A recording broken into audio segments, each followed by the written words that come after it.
My first question to you is, what's the most common problem people come to you with? Is it weight loss or is it weight gain? All right. Well, dietitian के नाम से आपके mind में सबसे पहले क्या आता है? डाइटिंग, हिसाब से weight gain. Dieting, restrictions and खाने को नहीं मिलेगा, अब मोटे हो गए हैं तो चलो डाइटिंग करते हैं, कंट्रोल करते हैं, रिस्ट्रिक्शंस पे आ जाते हैं, अपने आप को कुछ डिप्राइव करते हैं.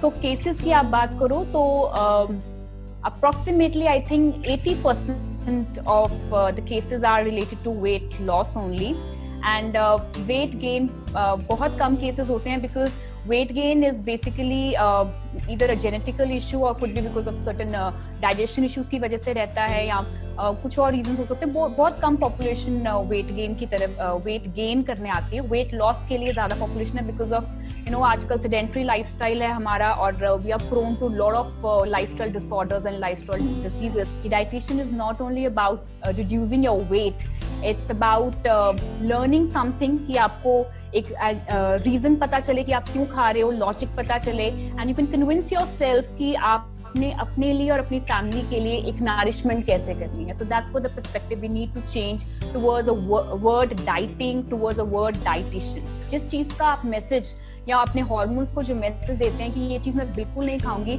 उसी चीज की क्रेविंग बॉडी जरूर करती है, एंड बार बार माइंड उसी की तरफ जाता है. So give a good message to your body, a balance. क्योंकि आजकल का एनवायरनमेंट ऐसा है कि हम हर 2 किलोमीटर पे आपको पिज्जा हट मिलेगा, हर 2 किलोमीटर में आपको मैकडॉनल्ड्स मिल जाएगा. So we consider all those things as a junk food, but हमारा आजकल के सिचुएशन में हम जंक फूड को टोटली अवॉइड नहीं कर पाते हैं, बिकॉज आजकल तो आपको क्लिक पे भी ऐप आपकी इतनी डाउनलोड हो चुकी हैं, आपके फोन पे आपकी एजुकेशनल ऐप कम होती है और आपके फूड ऐप ज्यादा होते हैं. So when we go out, the thing is it's not about what is good and what is bad actually, because जो भी आपको बाहर मिलने वाला है उसमें रिफाइंड ऑयल होगा, कोई आपको कोई देसी घी में बना के नहीं देने वाला है, कोई आपको गुड ऑयल्स में बना के नहीं देने वाला है. बाहर के खाने में आपको रिफाइंड सॉल्ट मिलेगा, आपको बाहर के खाने में रिफाइंड शुगर मिलेगा, एंड आपको रिफाइंड फॉर्म ऑफ आटा मतलब मैदे वाली चीजें मिलेंगी. अब आपके ऊपर डिपेंड करता है कि आप कौन सा ऑप्शन जो है वो आपको बहुत दिन से आप मिस कर रहे थे, you can have it. But in case if you wanted to offer a good healthier option कि at least इतना गंदा नहीं खाया लेकिन थोड़ा better खा लिया था, then in that case you can offer something like South Indian, जिसमें थोड़ा हमें rice based item मिल जाती है, and we are not opting for lot of breads. bread से better है कि if you are opting for something like आप पनीर टिक्का खा रहे हो, या फिर if you are having something which is have a lot of salads form में, आप किसी भी चीज को salad मतलब fiber के साथ आप कुछ protein add on कर रहे हो, तो that's a really a good option.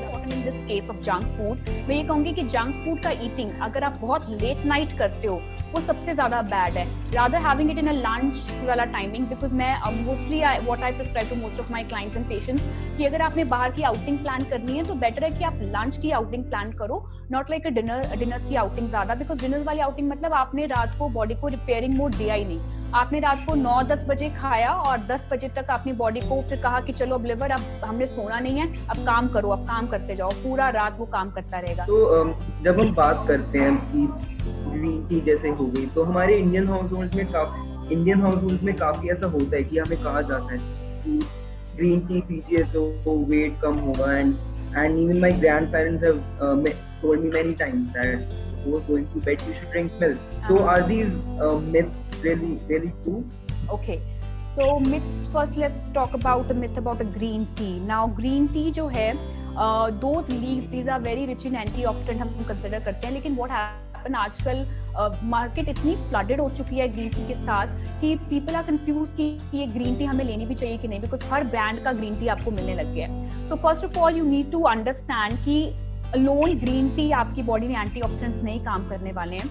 It's all about the holistic approach, जिसमें आपकी बॉडी को फ्री रेडिकल्स को डैमेज करने के लिए we need to work on the other aspects also. Green tea से बेटर हमारी इंडियन टीज हैं. इंडियन टीज में हमारा सिनेमन है, क्लोव है, इलायची है, तुलसी है, इन सब चीजों को हम हर्बल फॉर्म में यूज कर सकते हैं. और ग्रीन टी को हमेशा लीव्स फॉर्म में यूज कीजिए. आजकल जो पैकेट और सैशेस फॉर्म में ग्रीन टी आती हैं वो उसका इतना एंटीऑक्सीडेंट प्रॉपर्टी नहीं रहता है. सो बेटर है उनको लीव्स जो होते हैं, उनके ऑर्गेनिक लीव्स जो हैं उनको हमें यूज करना चाहिए. मिल्क का कॉन्सेप्ट जो है वो आजकल बहुत कंफ्यूज है हम, कि कहीं कहा जाता है कि मिल्क ऑर्गेनिक नहीं है तो हमें मिल्क बंद करना चाहिए. फिर हम कंफ्यूज हो जाते हैं कि कि हमारे ग्रैंड पेरेंट्स भी तो मिल्क पी रहे थे ना, तो उनको तो कोई प्रॉब्लम नहीं हुआ।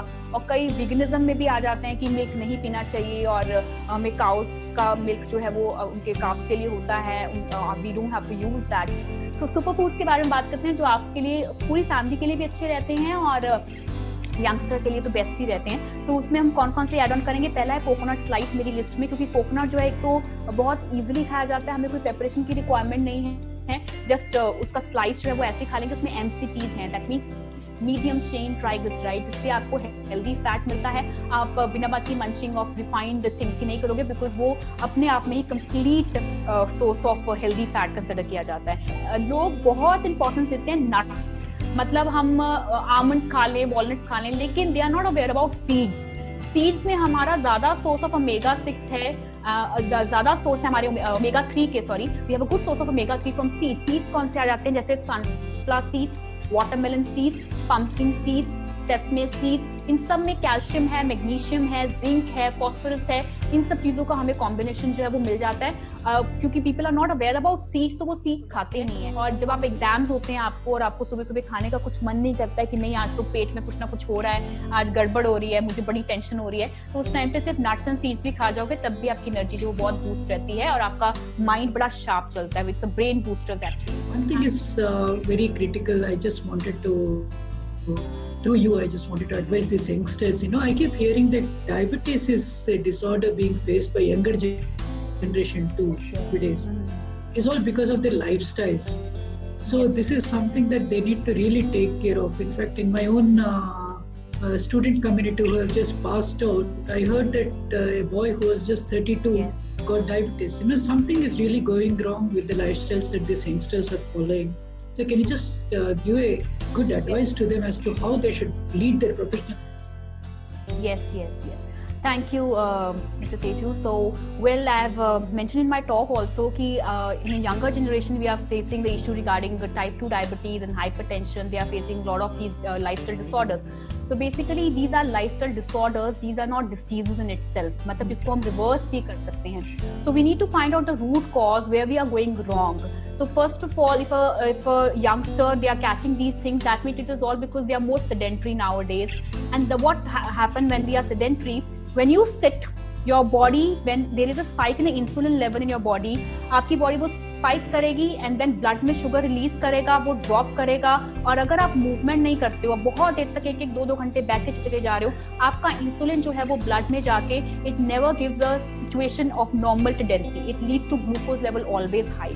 सो first the very most important thing is all about your sedentary lifestyle. You have to keep moving after every 30 to 40 minutes just to maintain your insulin level in your body so that it is never resist but it becomes sensitive to the situation, sensitive to your inner gut health. So first is about the sedentary lifestyle that nowadays the people are leading and they are not focusing towards anything related to exercise also. Second thing is about their eating pattern. As I already mentioned in my talk, they are sitting, they are studying at night and as a result of which रात को जितना पढ़ रहे हो आपका body जो है वो मेलाटोनिन हार्मोन जो रिलीज करता है उसको रिलैक्स करने के लिए रिलीज करता है. और अगर आप रात को जाग रहे हो आपका इंसुलिन लेवल आपके पैनक्रियाज में से जो निकल के जा रहा है वो क्या डिमांड कर रहा है? वो डिमांड कर रहा है कि मुझे अब सुला दीजिए so that I relax myself and I am get ready for another day. आपकी गाड़ी तब स्टार्ट हो जाती है. But what are you doing? You are just giving a fuel at night. आप रात को कई लोग तो लाइक बॉडी को इतना ज्यादा काम करवाते हैं कि दे कीप ऑन स्टडिंग, इनका ब्रेन फंक्शनिंग चल रहा है. As a result of which insulin जो है वो अपने आप में रेजिस्ट करना स्टार्ट कर देता है. तो अभी मैं सोच रहा था वेट लॉस के लिए, क्योंकि ये लॉकडाउन के अंदर मैंने काफी वेट गेन किया बैठे बैठे. yes, तो इसलिए मैं पूछना चाहता था उसके लिए.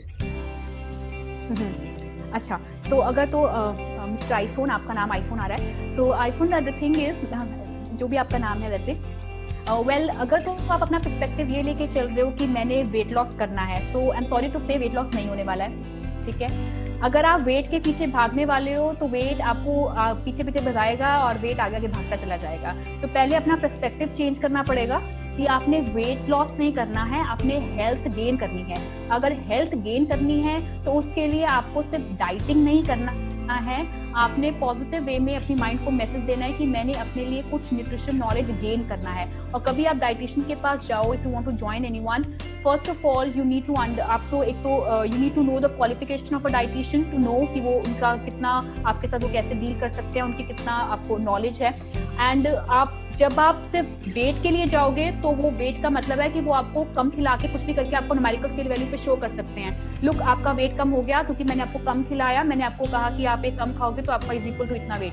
You don't have to look for numerical scale value, you have to see आपको कितना न्यूट्रिशन नॉलेज गेन हो रहा है। आप उनके पास जा रहे हो तो आपको कितना रीजन पता चल रहा है, खाने का लॉजिक पता चल रहा है, you are able to understand the concept of eating, you start listening your body. Weight is equal to result आने वाला है। सो आपको वेट लॉस के लिए नहीं जाना है, आपने हेल्थ गेन के लिए काम करना है। मैम मैं अभी ये भी सोच रहा हूँ कि साथ में जैसे वेट लॉस, इस कारण मैं सोच रहा था कि आगे जाके मैं अपना जिमिंग फिर से स्टार्ट करूँ, होम जिमिंग। तो उसके बाद मैं क्योंकि इजी हो जाएगा अपना मसल्स के लिए, तो उसके लिए क्या मेरे को डाइट लेनी चाहिए अपना जिमिंग के लिए? जिमिंग वो की सबसे पहले मैं ये कहूँगी, जिमिंग वो कीजिएगा जिसको आप सस्टेन कर सकते हो। वो मत कीजिएगा जब मैंने फ्री था, जब मैंने कुछ अचीव करना था तो मैंने जिमिंग किया, फिर मुझसे हुआ नहीं, फिर मेरे एग्जाम्स आ गए तो मैंने जिमिंग छोड़ दिया। ठीक है, अगर तो वो वाला जिमिंग करना है तो दैट मीन्स आपने सिर्फ शॉर्ट टर्म के लिए बॉडी को यूज करने की कोशिश की, फिर बॉडी को कह दिया अब मेरे पास टाइम नहीं है तो अब मैं तुम्हारे लिए कुछ नहीं कर सकता हूँ। तो वो वाला जिमिंग नहीं करना है। तो पहले अपना माइंडसेट रेडी कीजिएगा कि whatever you going to do that is based on sustainability. आप जिम में जो पोस्चर्स लर्न करने वाले हो, कोई भी सिचुएशन हो, चाहे बाहर हो, आपको वो फ्लोर एक्सरसाइजेस की एक नॉलेज हो जानी चाहिए, ताकि आप ट्रैवल पे हो, आप पीजी में रह रहे हो, आप जॉब कर रहे हो, व्हाटएवर, आपको वो पोस्चर समझ आ चुके हैं और आपका एक रूटीन बन चुका है कि आपने इसको अपना लाइफस्टाइल अडैप्ट किया हुआ है कि जिसमें आप एक्सरसाइज हर रोज करते हो। तो it's not about gymming for short duration of time कि मैं जिम जाता था। जिम जाओ, अपनी बॉडी के ऊपर वो गोल अचीवमेंट का काम करो, ताकि आपको एब्स फॉर्मेशन करनी है तो वो भी आपको हेल्प करने वाला है। उसमें डाइट कैसा रोल प्ले करेगी? डाइट पे रोल प्ले करेगी आपका pre workout and post workout. जाने से पहले क्या खा के जाओगे और आकर आप क्या लेने वाले हो, फुल डे में भी आप कैसे डाइट लेने वाले हो। तो प्री वर्कआउट का मतलब होता है कि ताकि आपकी बॉडी में स्टेमिना हो। तो pre workout basically we suggest to go for something like a fruit खाओ, नट्स खाओ, सीड्स खाओ। अगर आपका सुबह का वर्कआउट है, शाम का वर्कआउट है तो आपका मैं ऑलवेज सजेस्ट कि आप पहले मॉर्निंग वर्कआउट ही करो, बिकॉज मॉर्निंग वर्कआउट आपको मेटाबॉलिक रेट बहुत अच्छा देते हैं, किक स्टार्ट देते हैं आपके डे का। और अगर इवनिंग वर्कआउट होते हैं then I suggest to go for beetroot. तो बीटरूट का रायता हो गया, बीटरूट का जूस हो गया, वो चीजें उसमें नाइट्रेट होता है जिससे आपकी बॉडी को किक स्टार्ट मिलता है। पोस्ट वर्कआउट में आप कोई भी मेन मील ले सकते हो, चाहे वो ब्रेकफास्ट हो या लंच हो, कोई भी ऐसा मील हम यूज कर सकते हैं। बट मैं यहाँ पर ये जरूर कहूंगी कि हम वर्कआउट को भी क्या सोचते हैं कि इट्स ऑल अबाउट कि मैंने एक बॉडी, मैंने एब्स बनाने के लिए तब मैंने खाया था वे प्रोटीन, मैंने एब्स बनाने के लिए मैंने कुछ ऐसे सप्लीमेंट्स वगैरह ले लिए थे। प्लीज उन चीजों की तरफ मत जाइएगा, and that effects a lot of side effect. I am not saying way protein is bad. If you are in a such a I'm against those supplement things, but I'm not against whey protein. Here I would like to clear. तो वे protein अगर आपकी requirement है तो आपको post workout में आपको लगता है तो आप कंसल्ट करके आप पूछ सकते हो कि आपकी कितनी रिक्वायरमेंट है, कितनी आपको बॉडी इस चीज को अब्जॉर्ब कर सकती है, because you need to check your renal profile also, ताकि किडनी के ऊपर चीज का इफेक्ट ना पड़े। तो एक कंप्लीट कॉम्बिनेशन के साथ आपको अपना बॉडी बिल्डिंग के लिए या अपने जिम के लिए जो करना है वो कर सकते हो। But please make up your mind कि you don't have to follow it for a short duration कि मैंने जिमिंग किया था और फिर मैंने छोड़ दिया। तो प्लीज उस पर्सपेक्टिव के साथ मत कीजिए। I hope you will take back at least half of what I said, and you all will apply in your life.